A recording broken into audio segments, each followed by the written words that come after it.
Bismillahirrahmanirrahim. Ketemu lagi dengan Miss Sari. Di video kali ini, Miss akan mereview materi Teorema Pitagoras untuk persiapan ulangan harian kita nanti ya.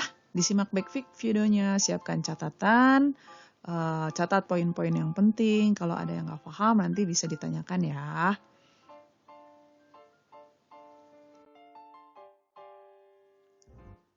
Ulangan kita nanti terdiri dari 20 soal.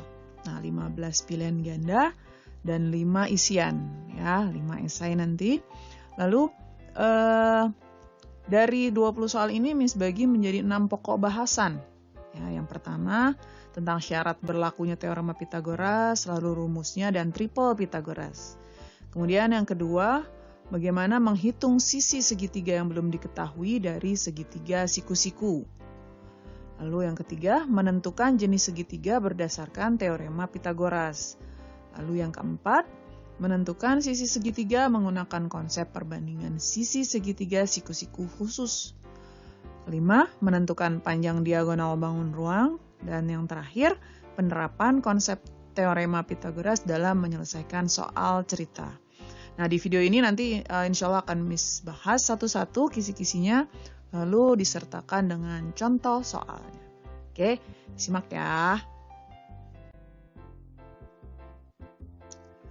Yang pertama, mengenai syarat berlakunya teorema Pitagoras, rumusnya dan triple Pitagoras. Oke, pertama, Miss ingatkan bahwa teorema Pitagoras itu hanya berlaku pada segitiga siku-siku. Nah, segitiga siku-siku seperti ini, dan kalian harus ingat bahwa ini bagaimana kita mengidentifikasi suatu segitiga siku-siku. Nah, pertama kita lihat dulu sudut siku-sikunya di mana.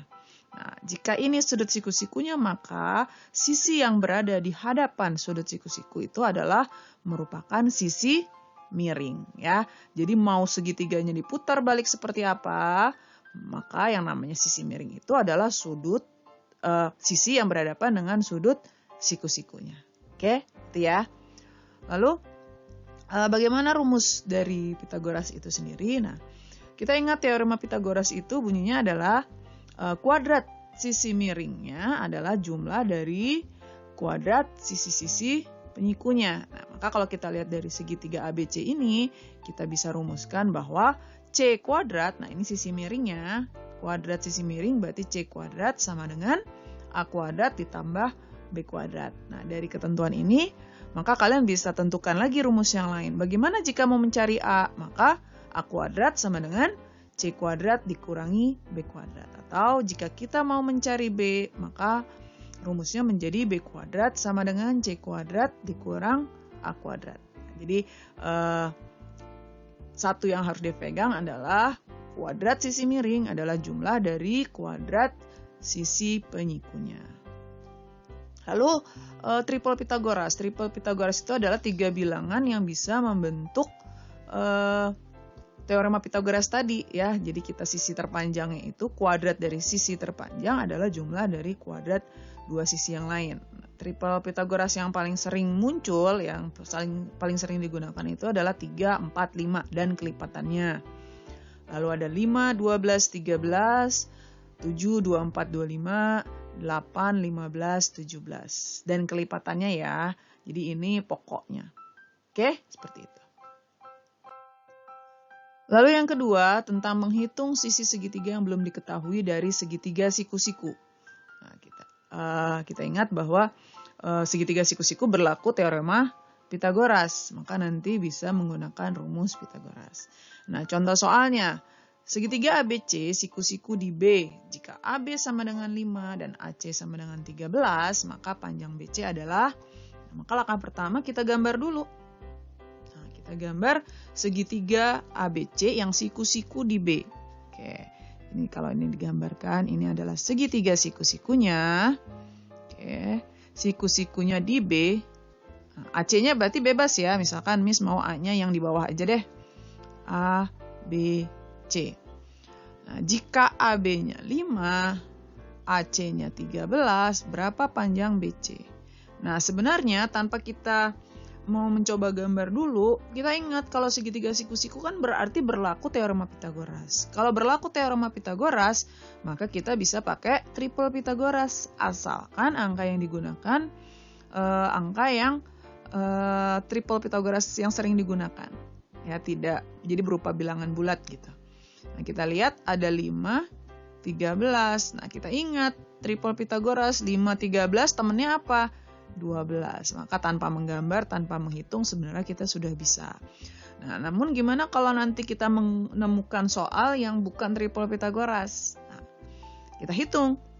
Di sini kita lihat yang dicari adalah sisi penyiku. Maka BC, ingat kalau sisi penyiku maka carinya dikurang. Apa yang dikurang? Sisi miring. Sisi miringnya 13, maka 13 kuadrat dikurangi 5 kuadrat. Berapa 13 kuadrat? 169 dikurangi 25. 169 dikurangi 25 adalah 144. Akar 144, 12. Sama ya. Jadi kalau mau pakai triple boleh, asalkan memang dia angkanya bilangan bulat dan yang memang kalian sudah hafal triplenya. Kalau tidak ya berarti kalian gunakan rumus. Oke, satu contoh lagi. Panjang diagonal persegi panjang adalah 5. Jika panjang persegi panjang tersebut 4, maka keliling persegi panjang adalah, nah, kita gambarkan nih persegi panjang. Diagonalnya 5. Nah, misalkan ini 5 nih. Ini 5. Lalu panjangnya 4. Nah, keliling. Nah, berarti kan kita harus cari ini dulu nih berapa nih lebarnya. Kalau pakai konsep triple Pitagoras langsung bisa ya. 4, 5, maka X-nya adalah 3. Keliling persegi panjang itu adalah 2 dikali P tambah L. Berarti 2 dikali 4 tambah L-nya kita sudah dapat 3.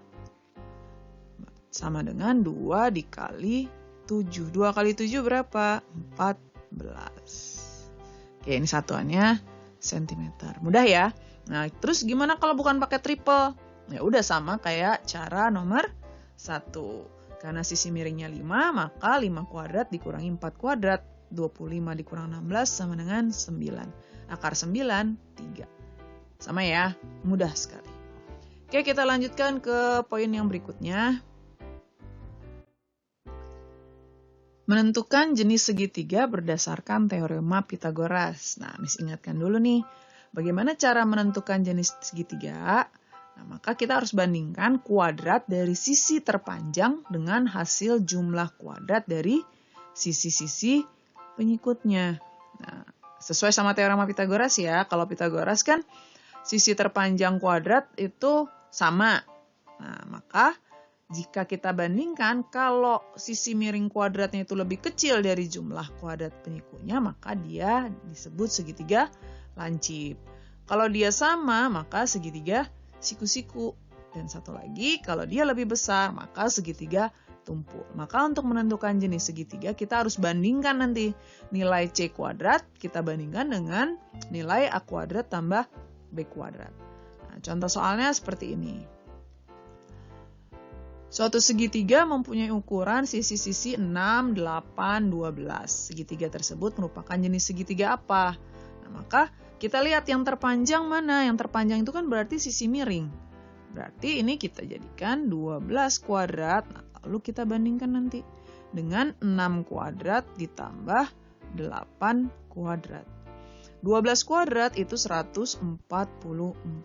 6 kuadrat 36. Ditambah 8 kuadrat 64. Ternyata kalau kita bandingkan 140 dengan 100, tandanya apa? Oh, lebih besar. Kalau lebih besar, maka segitiganya segitiga tumpul. Nah, seperti itu ya. Jadi langsung kita tentukan mana sisi terpanjang. Itulah yang merupakan sisi miringnya. Oke. Kita lanjutkan. Maka kalau misalkan kita gambarkan, misalkan kita gambarkan nih ya. Kita gambarkan ini segitiganya. Oke, ini yang terpanjang. Ini 6, ini 8. Maka tumpulnya itu ada di sudut ini. Gitu ya. Jadi sudut tumpulnya adalah sudut yang berada di hadapannya sisi terpanjang. Kalau siku-siku itu kan yang di hadapannya sisi miring.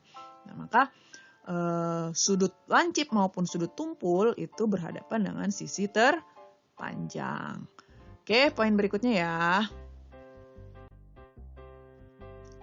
Kali ini kita menentukan sisi-sisi segitiga menggunakan konsep perbandingan sisi segitiga siku-siku khusus. Jadi perbandingannya ya, kita kemarin pelajari dua macam.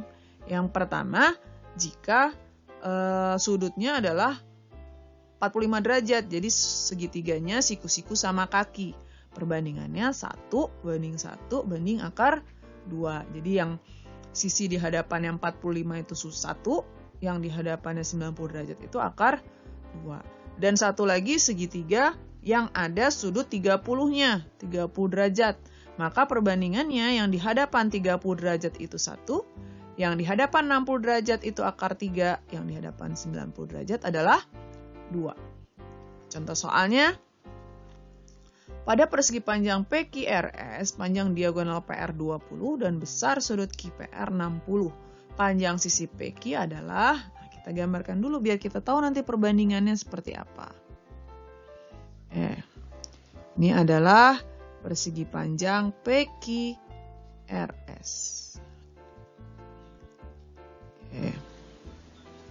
Lalu panjang diagonal PR, nah ini PR, ini 20. Lalu sudut QPR ini adalah 60 derajat. Maka panjang PQ berapa? Nah ini Miss tambahkan lagi satu segitiga supaya enak ngelihatnya ya. Ini P, ini Q, ini R. Karena ini 60 maka ini 30. Lalu perbandingannya apa? Di hadapannya 30 itu adalah 1. Di hadapan 60 adalah akar 3. Di hadapan Q adalah, di hadapan yang 90 adalah 2. Nah, di sini kita tanya PQ. PQ perbandingannya 1, maka PQ sama dengan yang ingat yang ditanya ditaruh di atas. 1 per. Nah, yang diketahui kan PR. Nah, perbandingan PR-nya berapa? 2. Maka 1 per 2 dikali 20 cm. Jadi ingat perbandingannya itu yang di atas yang ditanya, yang di bawah yang diketahui. 1 per 2 kali 20 ini bisa langsung kita sederhanakan ya. 1 dikali 10 sama dengan 10 cm. Oke, mudah ya. Kita lanjutkan lagi. Poin yang ke-5. Menentukan panjang diagonal bangun ruang. Nah, di sini Miss ingatkan jika bangun ruangnya berbentuk balok, ya, berbentuk balok, maka untuk mencari diagonal sisi-sisinya berarti tinggal konsep Pitagoras ya. Kalau sisi yang ABFE maka ya tinggal, kalau diagonal AF maka AB kuadrat ditambah BF kuadrat. Kalau diagonal bidang yang BCGF maka tinggal BC kuadrat ditambah CG kuadrat dan seterusnya. Nah, kalau diagonal ruang maka tinggal kita jumlahkan semua nih kuadrat dari rusuk-rusuknya. Berarti diagonal ruang dari balok adalah akar dari P kuadrat tambah L kuadrat tambah T kuadrat. Nah, lalu bagaimana jika bentuknya kubus? Kalau kubus, sisinya kan sama semua. Maka kalau diagonal sisinya atau diagonal bidangnya tinggal S akar 2. Namun kalau diagonal ruangnya jadi tinggal S akar 3. Kok bisa begini? Ya karena baik panjang, lebar, tingginya kan S semua. Jadi X kuadrat tambah S kuadrat tambah S kuadrat. Jadi konsepnya rumusnya sama. S kuadrat tambah S kuadrat tambah S kuadrat kan berarti ada 3 S kuadratnya. Nah, S kuadrat kan bisa diakarin. Jadi diagonal ruangnya adalah S akar 3. Nah, contoh soalnya seperti ini. Panjang diagonal ruang balok yang berukuran 3, 4, 12 adalah, maka langsung kita masukkan ke rumus aja. Ya, diagonalnya berarti jadi 3 kuadrat ditambah 4 kuadrat ditambah 12 kuadrat. Sama dengan akar dari 9 ditambah 16 ditambah 144. Sama dengan akar dari 169. Maka diagonalnya adalah 13 cm. Nah, sebenarnya kita bisa gunakan konsep triple juga selama bilangannya juga merupakan triple. Nah, di sini kita lihat ada 3, 4, 12. Pertama kita gabungan dulu 3 sama 4. 3, 4, triplenya berapa? 5. Nah, baru kita hubungkan lagi 5 dan 12. Triplenya berapa? 13. Oke, sama ya. Jadi kembali lagi, selama ada siku-sikunya, maka teorema Pitagoras berlaku. Kalau teorema Pitagoras berlaku, maka triple Pitagoras pun bisa digunakan. Oke, poin yang terakhir nih. Oke, bagaimana menerapkan teorema Pitagoras dalam penyelesaian soal cerita? Nah, Miss ingatkan dulu nih bagaimana ya langkah-langkahnya. Yang pertama itu kita harus baca dulu. Bacanya pelan-pelan, bacanya yang teliti, bacanya seksama. Oke, yang kedua kita bikin sketsanya. Sketsa itu bisa berupa gambar atau ya cuman oret-oretan lah ya biar kita kebayang bentuknya seperti apa. Nanti kita bisa lihat segitiga siku-sikunya seperti apa. Siku-sikunya yang mana? Kenapa? Karena kalau teorema Pitagoras prinsipnya adalah dia harus berbentuk segitiga siku-siku. Nah, setelah kita gambarkan, kita bisa tentukan masalahnya apa, yang ditanya apa, yang diketahui apa, baru kita hitung. Nah, jangan lupa diperiksa lagi sampai teliti. Nah, contoh soalnya seperti ini. Ada seorang nahkoda kapal melihat puncak mercusuar yang berjarak 40 meter dari kapal. Jika diketahui tinggi mercusuar adalah 30 meter, jarak nahkoda dari puncak mercusuar adalah, nah berarti kita gambar. Ini ceritanya ini adalah kapal nih, kapal. Nah ini kapal, ini ada nahkodanya di sini. Lalu dia ada di sini ada mercusuar. Ini ada mercusuar. Oke, ini mercusuar ya. Jaraknya kapal itu 40 meter. Nah berarti di sini 40 meter. Tingginya mercusuar itu adalah 30 meter. Ditanya jarak nahkoda dari puncak. Nah, berarti ini begini ya. Nah, jaraknya berapa? Jadi intinya sih begini. Nah, siku-sikunya di mana? Sini. Oke, sekilas saja ini udah kelihatan triple Pitagorasnya ya. Pertama 30, 40, terus berapa? Nah, ini langsung kita bagi 10 aja. Kita bagi 10, maka ini 3, 4, 5. 5 dikali 10 sama dengan 50. Maka jaraknya adalah 50 meter. Kalau mau pakai rumus gimana? Nah, yang ditanya ini kan sini. X.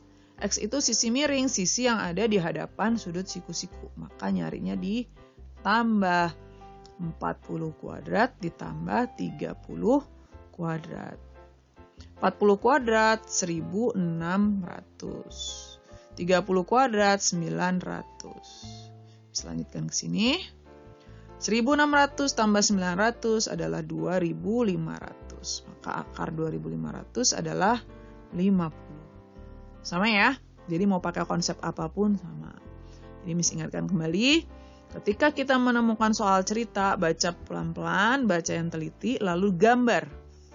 Gambar apa yang diketahui tadi. Lalu tentukan mana sudutnya, siku-sikunya di mana, lalu tentukan mana yang dicari. Ya, ketika yang dicari itu merupakan sisi miring, maka jumlah. Kalau sisi penyikunya, maka dikurang. Nah, tapi kita lihat juga angka-angkanya itu merupakan triple nggak? Kalau merupakan triple, kita bisa pakai triple saja, tidak perlu dihitung pakai rumus. Oke, mudah-mudahan bisa difahami ya. Kalau masih kurang paham, boleh disimak lagi videonya, diulang lagi. Kalau ada yang masih kurang paham juga boleh tanya, boleh komen di video atau hubungi Miss. Yang penting Miss harap ulangan nanti bisa mencapai nilai sempurna semuanya. Oke? Matematika sekali lagi bukan cuma dibaca tapi dipelajari baik-baik dan dicoba latihan soalnya kembali. Oke? Sukses buat semua. Kita ketemu di video Miss Sari berikutnya ya.